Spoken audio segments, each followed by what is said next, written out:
মুখ্যমন্ত্রী বলেই দিয়েছেন সবই হবে আস্তে আস্তে। কেন্দ্র সরকারের স্তরেই সমস্ত দেওয়া হবে।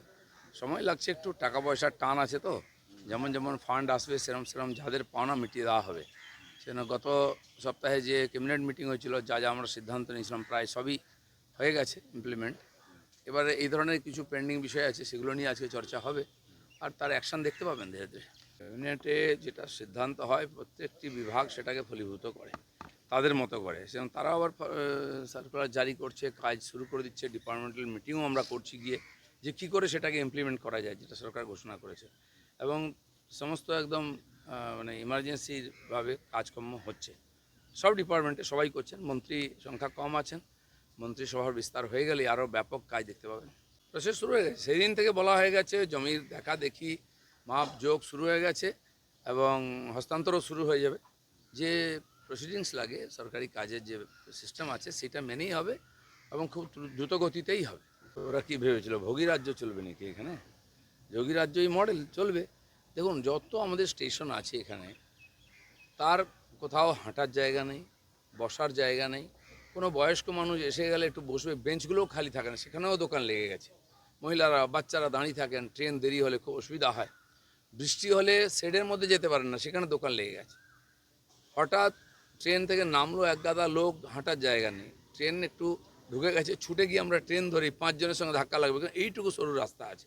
সব জায়গায় দোকান, তো যে যেখানে পাচ্ছে বসে পড়ছে, ওখানে খাচ্ছে দাচ্ছে, ঘুমোচ্ছে, নোংরা করছে, কোনো প্রতিবিধান হয় না। যেখানে আরপিএফ করতে পারবে পরিষ্কার করবে, না হলে পুলিশ তাকে সাহায্য করবে। আর এবং সব জায়গায় রেলের জায়গা পুনরুদ্ধার করে সাধারণ মানুষের যাতায়াতের জন্য সুবিধা হবে। দেখুন, যারা এই ধরনের অবৈধ এনক্রোচমেন্ট করেছিল, রাজনৈতিক লাভ নিয়েছিল, তারা কিছু মানুষকে এই কাজে বাধা দেওয়ার জন্য এগিয়ে দিচ্ছে। আমি বলে দিচ্ছি কোনো লাভ হবে না। এখানে শুরু হয়েছিল, কিশোর বাহিনী রাস্তা অবরোধ করে বলেছিল রাজাবাজারে নামাজ পড়ব, কিন্তু পুলিশ যেই কথা বললো তারা গিয়ে আবার মসজিদের মধ্যে নামাজ পড়েছেন। তো ধার্মিকভাবে আবহাওয়াকে কাজে লাগিয়ে আর প্রশাসনকে অসুবিধায় ফেলার যে চক্রান্ত, এটা থেকে বিরত থাকুন যারা করছেন। নাহলে কী হচ্ছে, হাতটা ওই অবধি যাবে না, আরও অনেক দূর অবধি চলে যাবে। হ্যাঁ, এটা তো আমরা একদিন ভিডিও দেখতাম, কাশ্মীরে হয়েছে, স্টোল পেন্টিং হতো, তারপরে পুলিশের অ্যাকশন। উত্তরপ্রদেশে দেখেছি, পুলিশ গিয়েছিল উদ্ধার করতে, তার উপরে অ্যাটাক হয়েছিল, গুলিও চলেছিল, তারপরে পুলিশ কী করেছে। তো দেখে শেখা উচিত, নাহলে ঠেকে শিখতে হবে। এই জন্য ভুলে যায় যেন ওরা, এই কালচারটা চেঞ্জ হয়ে গেছে, সরকারটা চেঞ্জ হয়ে গেছে। কিন্তু যারা এই ধরনের কাজে হস্তক্ষেপ করছেন, কষ্টটা তাদের হবে, জেলে ওদেরকে যেতে হবে, মাথা ওদের ফাটবে। যারা পেছন থেকে সুরসুরি দিচ্ছে তারা তো কিছু হবে না, পরে তাদের উপর অ্যাকশন নিশ্চয়ই হবে। বেশিরভাগ ভিভিআইপি কোনো না কোনো দুর্নীতির সঙ্গে যুক্ত। সাধারণ মানুষের ভয়ে এরা এই ধরনের সিকিউরিটি নিয়ে ঘুরত। ফলে পুলিশ যে ফোর্স, সেটা আমরা রাস্তায় দেখতে পেতাম না, নেতাদের বাড়িতে, নেতাদের গাড়িতে তারা ঘুরে বেড়াতো। সেই পুলিশ তার ডিউটি করবে, সাধারণ মানুষের সুরক্ষা দেবে, মানুষ নিজেকে সুরক্ষিত মনে করবে। কয়েকজন নেতা সুরক্ষিত থাকতেন, বাকি অসুরক্ষিত। তারা যদি মানুষের রোষকে ভয় পায়, রাজনীতি ছেড়ে দিয়ে বাড়িতে বসুক না।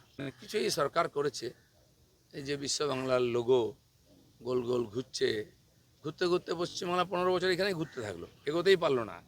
এই ধরনের ননসেন্স মার্কা কিছু সিম্বল, বাঙালির মেধার অপমান। এটা হঠাৎ আজকের মনে হলো, রাত্রেবেলা শুতে যাওয়ার সময় এই এটা করে দিস, ফোন করে বললো, হয়ে গেল। কী মানে এগুলো? তারপরে দেখুন, এই যে মেট্রো স্টেশনগুলোর নামকরণ হলো, আপনি একজন মহাপুরুষদের সম্মান দেওয়ার অনেক রাস্তা আছে। ওই এর সামনে একটা স্ট্যাচু বানিয়ে দিন, তাকে দেখে চিনবে, না লোক জানবে না কোন লোকটাকে। ছেলে বাবাকে জিজ্ঞেস করবে, বাবা এই টেকো লোকটাকে, এই বুড়ো লোকটাকে।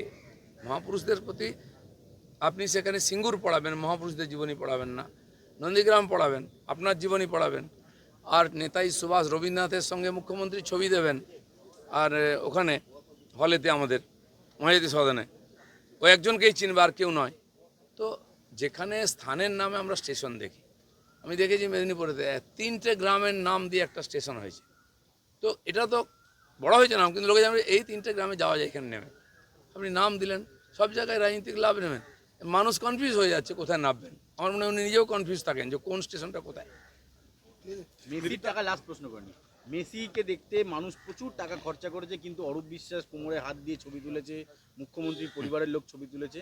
আপনাদের সরকার এবার সিদ্ধান্ত নিয়েছে যে সব টাকা মানুষকে ফেরত দেওয়ার প্রক্রিয়া। মেসিকেও নির্বাচনের কাজে লাগানো হয়েছে, নির্বাচন প্রচারে আনা হয়েছিল, ঝান্ডা ধরানোর চেষ্টা হয়েছিল, মামাটি মানুষের বেঁচে গেছে লোকটা, শেষ পর্যন্ত বুঝতে পেরেছে। কিন্তু মেসির মতো একজন বিশ্ববিখ্যাত প্লেয়ারকে নিয়ে এসে যে অপমান করা হলো, এবং মানুষের কাছ থেকে অবাধ টাকা তুলে নয়ছয় করা হলো, মানুষ তাকে দেখতেও পেল না। এর সমস্ত ইনকোয়ারি হবে এবং যারা যারা টাকা খেয়েছে এখন সময় আছে, হিসাব দিন, দিয়ে দিন, নাহলে টাকা তো যাবে, মান সম্মান যাবে, বাড়ির ভাতও খেতে পারবেন না, জেলের ভাত খেতে হবে। অভিযোগ তো আছেই এখনও, আমরাও জানি। সেই সমস্ত প্রশ্নের উত্তর খোঁজা হচ্ছে। ডিপার্টমেন্টে কয়েকবার বৈঠক করেছি, আজকেও আমি বৈঠক করছি বিভিন্ন বিষয় নিয়ে, সেগুলো চলতেই থাকবে। বেশ কিছু পরিবর্তন হচ্ছে, হতে থাকবে। আর কর্মচারী খুবই কম, ফলে তো কোনো প্রকল্প চালু করতে গেলে, ফান্ড এসে গেলে সেটা এক্সিকিউট করার মতোই কর্মচারী নাই।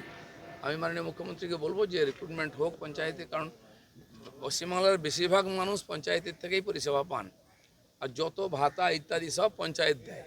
তো কয়েকজন কর্মচারী যদি এত কাজ করতে চান, তাহলে পঞ্চায়েতের মূল যে ডেভেলপমেন্টের কাজ সেটা হবে না। সেখানে কেন্দ্র সরকারের প্রকল্প আটকে দেওয়া হচ্ছে, এই করা হচ্ছে। এটা করতে সময় লাগবে, কিন্তু খুব তাড়াতাড়ি কাজ আমাদের চলছে। এটা তো হওয়া উচিত ছিল আগে। যেখানে বন্দে মাতরম লেখা হয়েছে, গাওয়া হয়েছে, বন্দে মাতরম বলে গুলি খেয়েছে, ফাঁসিতে গেছে আমাদের আর বিপ্লবীরা, তো ঋষি বঙ্কিমকে আমরা এই জন্য শ্রদ্ধা করি, এটা তার বড় অবদান। তো সেখানে বন্দে মাতরম গাওয়া হবে না, এটা কী করে হতে পারে? অবশ্যই হওয়া উচিত।